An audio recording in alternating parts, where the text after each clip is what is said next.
Hey guys, Explanation Pro is here. Today, I'll explain an American superhero comedy film titled Thunder Force. Spoilers incoming! In the beginning of the movie, we see that in March 1983, Earth was subjected to cosmic rays that gave many people superpowers, and these people were basically sociopaths and evil people. And this resulted in a rise of supervillains known as miscreants. One day, they attacked a train and many people died in the process. In the next scene, we see Emily who lost her parents in the train accident. She promised herself that she will create superheroes one day who will fight against the miscreants. Because she had lost both her parents, she is now living with her grandmother. In the next scene, we see she is in her school taking her class. When the teacher questions her, she answers it correctly. And just then, the boy sitting behind her says something abusive to her. Lydia, who is another girl in their class, sees this and asks the boy to shut up. In recess, the same boy surrounds Emily with his friends to beat her. They are jealous of her as she is very smart. The boy pushes her. Lydia comes there and pushes him back, asking him to go inside the dustbin. Seeing Lydia so confident, brave, and strong, the boy gets scared and goes inside the dustbin. After this, Emily and Lydia became best friends. Emily then tells Lydia about her parents, and she also tells her that because of the miscreants, this happened. Moreover, she tells her that she wants to kill the miscreants. This impressed Lydia, as there is no one who can stop them and she thinks they need superheroes or otherwise they will destroy the earth. Time passes by and both of them are now teenagers. Lydia helps Emily as well. She looks after the fact that Emily doesn't lose her mind due to her study pressure. One day, when Emily is preparing for her exam, Lydia comes to her and tells her to sleep a little bit as she is studying for a long time. She tells her that she will wake her up, but she falls asleep beside her as well. Eventually, Emily becomes late and gets mad at Lydia for not waking her up. She tells her that she always does this and they start quarreling. Lydia also gets mad at her, telling her that if Emily is special, then who knows, maybe one day she could become the Prime Minister. Saying this, Lydia breaks her best friend's band that Emily gave her and leaves. They broke their friendship. Now we see it's been years and Lydia works at a small company. She is going somewhere and on her way, she notices that a police car is chasing a miscreant named Laser. She attacks the car with her laser beams. Laser notices Lydia and she attacks her as well, but misses. Then Lydia goes to a restaurant for having lunch. The owner of the restaurant, Frank, knows her. He tells Lydia that she should meet Emily now in their school reunion. She tells him that she doesn't have her number. Hearing this, Frank gives her Emily's number, which is given by her grandmother. She comes back to work at her place and texts Emily to join her in the school reunion. That night, when she reached home, she finds out that Emily has replied. Emily replies that she will come. Next day, Lydia goes to their school reunion. Everyone came at their reunion, but Emily didn't come. Then Lydia notices that in the news they're talking about Emily. She is now a successful scientist and she runs a company named Stanton. Lydia then decides to go to her company to pick her up. So she goes there to meet her after so many years. Upon reaching the company, she asks for Emily at the reception. The receptionist asks Lydia if she has any appointment, and in response, she tells the receptionist that she is her best friend. Then we see after many years, both of them finally meet each other. Lydia asks Emily to come with her to the school reunion party, but Emily replies that she feels sorry, as she can't come. She then tells her that she didn't know that the party is today only. Moreover, she has a lot of work, so she can't come. Then Emily tells Lydia to wait for her in her office and not to touch anything. She will be back soon. And saying this, she leaves her office. But as soon as she leaves, Lydia does the same thing. She touches everything. And while doing this, she accidentally pulls a lever. She then sits on the experimental chair thinking that it is a normal chair. Just then, the chair locks her hands and feet and injects a serum on her. She starts screaming. Hearing her screams, everyone in the company gathers there. Emily also arrives, and seeing Lydia like this, she becomes very angry. Then she tells her that she has ruined her research. She also tells Lydia that as she has taken the serum, Emily can no longer fight the miscreants and win against them, because she was supposed to take the serum. She asks Lydia to stay here with them as she has no other option. Lydia is supposed to take the special treatment and training. In the beginning, she refused to stay here, but Emily tells her that without the treatment and training, she could die because of the serum. So then, she agrees to it. Then Emily shows her the room in which she will be staying. There, she meets Emily's daughter, Tracy.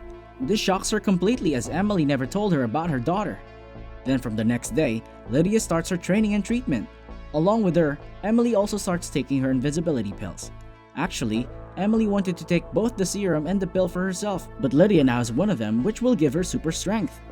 Now one day, Lydia is watching the news, showing that miscreants are making chaos everywhere and she becomes worried. Emily comes to her and gives her a bowl full of raw chicken. Seeing this, Lydia cannot control her hunger and starts eating the raw chicken like an animal. This is actually a side effect of the treatment. We see that her training keeps on going, and after 35 days of regular training, she becomes extremely powerful. Along with Lydia, Emily has also completed her treatment and now she can become invisible completely. Both of them are now superheroes. They wear their costumes and take their supercar to reach the location of their new mission.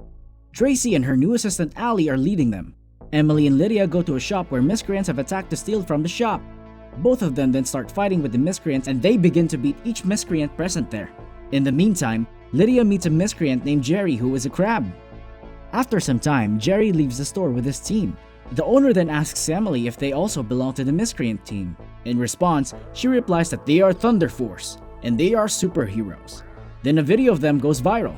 Everyone now believes that Thunder Force will now come and save them from miscreants. The king comes to know about this, that two superheroes have emerged to fight against the miscreants. He gets mad at this point because he was elected as mayor candidate and he promised everyone that if people give their votes to him, then he will save them from the miscreants. But now two superheroes are here to save them, so now no one will give him the vote and he will lose. Here we also come to know that he is the leader of the miscreants. He is the one who is behind all of this. He orders the other miscreants to rob the stores to create chaos so that other people will get scared of them, and then he promises them that once he will become mayor, he will save everyone. Like this, he asks for votes and planned everything. Here we see Jerry as well, who was stealing from the store last night. The king orders the miscreants that they should do something about Lydia and Emily. In the next scene, we see the king attack Stanton and arrives there with his miscreant team. He then offers Lydia and Emily to join his miscreant team, otherwise he will kill them. They reject his offer and they realize that he is also a miscreant and he actually is behind all this. The king then leaves Stanton with Laser. Next we see Rachel has won the election, and seeing this, the king becomes very angry. He was supposed to be the mayor before the arrival of the Thunder Force. He gets so angry that he orders Laser to kill a man who is also a miscreant. And she kills him. Seeing the man dying calms him down. He then arranges a conference and declares that he will congratulate Rachel for being elected as mayor, and he will throw a party in her honor. Lydia meets Jerry at the restaurant secretly. They have come on a date and are talking about different stuff. Jerry then reveals King's plan. He tells her that King is planning to blast a bomb at Rachel and kill her. He also tells her that due to the bomb's blast, many people could die. Next we see that at the conference, the king hands the mayor the microphone and leaves the stage. He leaves the conference hall as well. Soon the bomb will blast. Thunder Force also arrives there. On the other hand, we see Tracy and Allie leading the Thunder Force. Just then, Allie asks Tracy to bring her coffee. When she is coming back, she hears Allie talking to Laser on the phone and giving her all the information. Tracy comes to know that Allie is a betrayer and is one of them. She grabs a vase and hits her from the back and makes her unconscious. Moreover, she informs Lydia and Emily that Allie is involved with the miscreants. Next we see Lydia and Emily are searching for the bomb, and just then, the king and his miscreant team arrives in front of them. They start fighting, and we see the king is as powerful as Lydia. The fight between the two becomes intense in no time. On the other hand, Emily is fighting Laser, but she is not that much strong like her. Laser is about to throw laser beams at Emily. Just then, Tracy comes there in her white super suit with her super speed and throws Laser across the room. Here we come to know that Tracy has also taken the serum without Emily's permission, and she doesn't even know about it. Now she's also a superhero like them. Seeing her like this, Lydia and Emily both get shocked. Next, we see King is about to hit Lydia again, but just then, Jerry comes there and stops him.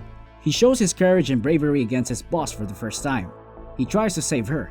Just then, the king gets mad at him and breaks Jerry's hand. Seeing this, Lydia uproots a metal pole and hits King with it, tossing him across the building. Then Lydia, Emily, and Tracy starts to discuss the bomb and what to do with it. Lydia decides to sacrifice herself and jump out of the building, taking it with her. As soon as the bomb and she hits the floor, the bomb explodes and Lydia dies in the process. Emily comes to her and she is weeping. She thinks Lydia has died and she is feeling terrible. But just then, Lydia wakes up. This means she isn't dead. Then we see Rachel come to Lydia and Emily and thanks them. She then gives them official responsibility to protect the city. In the post-credits scene, we see Lydia and Jerry eating raw chicken as they both love to eat raw meat. Jerry's crab hands are also growing back. And the movie ends here. Thank you so much for watching. If you enjoyed this video, please hit the like button and also subscribe to my channel for more videos like this. See you in the next video.